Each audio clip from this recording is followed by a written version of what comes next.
উত্তরে পাক কলকাঠির মধ্যেই পূবে বাংলাদেশের হম্বিতম্বি পদ্মা পারের তদারকি সরকারকে এবার উচিত সবক ভারতের। বাগদায় স্লুইস গেট বসিয়ে সবক। ফি বছর বর্ষায় বাংলাদেশের কপোতাক্ষ নদীর জলে ভোগান্তি, আর কপোতাক্ষ নদীর জল ঢুকে বানভাসী হতো বাগদার 500 বিঘা জমি। হাসিনার আমলে স্লুইস গেট বসায়নি ভারত, কিন্তু পালা বদলের বাংলাদেশকে বাঁচানোর দায় নেবে না ভারত।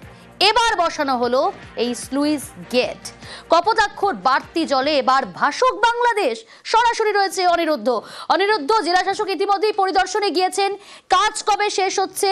হাসিনার আমলে বসানো হয়নি স্লুইস গেট, এবার সরাসরি আমরা দেখাচ্ছি সেই ছবি। বসানোর কাজও শুরু হয়ে গিয়েছে। সব মিলিয়ে বাংলাদেশকে, এই যে বদল, বাংলাদেশকে বাঁচানোর আর কোনোভাবে দায় নেবে না ভারত, আর কোনোভাবে এই পূবের বাংলাদেশের হম্বিতম্বি, ফাঁপা হম্বিতম্বি একদম বরদাস্ত করবে না ভারত।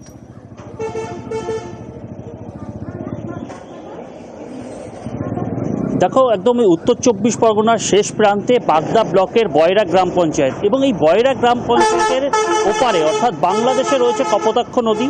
যে কপোতাক্ষ নদী বাংলাদেশের মধ্যে থেকে এসেই বয়রাকে কোনো ক্রমে বয়রা সীমান্ত টাচ করে আবার বাংলাদেশের মধ্যে চলে গেছে। এই যে ইউটার্ন নিয়েছে বয়রা সীমান্তে, সেই ইউটার্ন এলাকায় বলা যেতে পারে যে প্রত্যেক বছর যে বর্ষার সময় উপরি জল, অর্থাৎ যে বাড়তি জলটা আসলো, সেই বাড়তি জলে ভাসত এপারের প্রায় 500 বিঘা জমি। বয়রা গ্রাম পঞ্চায়েতের লক্ষ্মীপুর এলাকায় এরকম 500 বিঘা জমি প্রতি বছরই এই কপোতাক্ষ নদীর জল এপাশের বাওরে এসে সেই বাওরের জল উপচে যেত নদীর চাষের জমিতে, এবং ক্ষতিগ্রস্ত হতো কৃষকরা।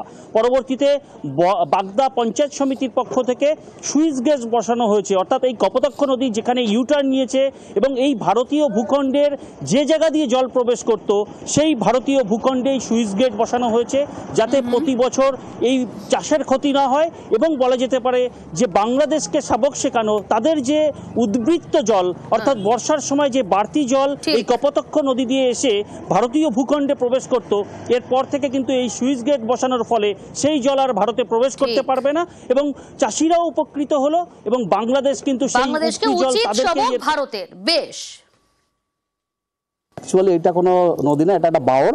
এটা ইন্ডিয়ার মধ্যেই বাওর, এই বাওরের পরেই করা হয়েছে। এখানে আগে এক্সিস্টিং একটা ব্রিজ ছিল, সেই ব্রিজের পরে সুইচ গেটটা করা হয়েছে। আর জলটা বাংলাদেশ থেকে এসে ইন্ডিয়ার মধ্যে ঢোকে। মানে বাংলাদেশের জল এসে, হ্যাঁ, বাংলাদেশের জল এসে ইন্ডিয়ার ফসল নষ্ট করে দেয়। সেই জন্য কি করেছে? সেই জন্য সুইচ গেটটা হয়েছে, মানে যাতে জল না ঢোকে, যাতে জল না ঢোকে, চাষিরা যাতে ভালো থাকে, চাষিদের ফসল যাতে নষ্ট না হয়। বাংলাদেশ সীমান্ত লাগোয়া গ্রামে জুতো রহস্য, রং বেরঙের জুতো।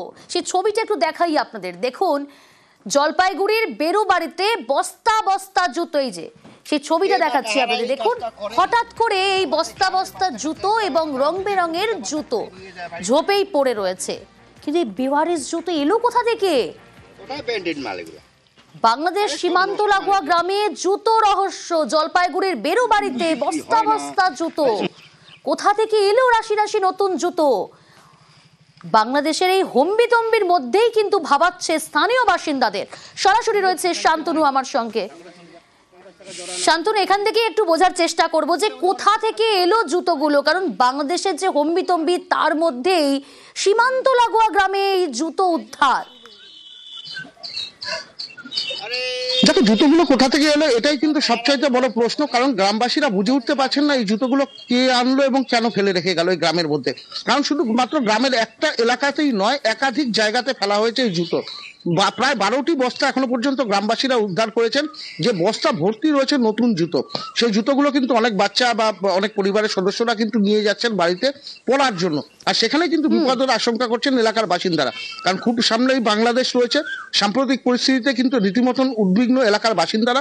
সেই কারণে তারা মনে করছেন এর ভিতরে কোনো অন্তর্ঘাতের রহস্য লুকিয়ে রয়েছে কিনা, কারণ তারা বিশ্বাস করতে পারছেন না যে এই এলাকায় কেউ সাধারণত কোনো মানুষ গ্রামবাসীদের জন্য জুতো এনে ফেলে যাবে। তারা মনে করছেন এর পেছনে কোনো চক্রান্ত থাকতে পারে। সামনেই বাংলাদেশ সীমান্ত রয়েছে, বেরুবাড়ি, দুটো বেরুবাড়ি রয়েছে, একটি নগর বেরুবাড়ি যে এলাকায় ঘটনা, সেখানে 2 কিলোমিটার কিন্তু কাঁটাতার নেই।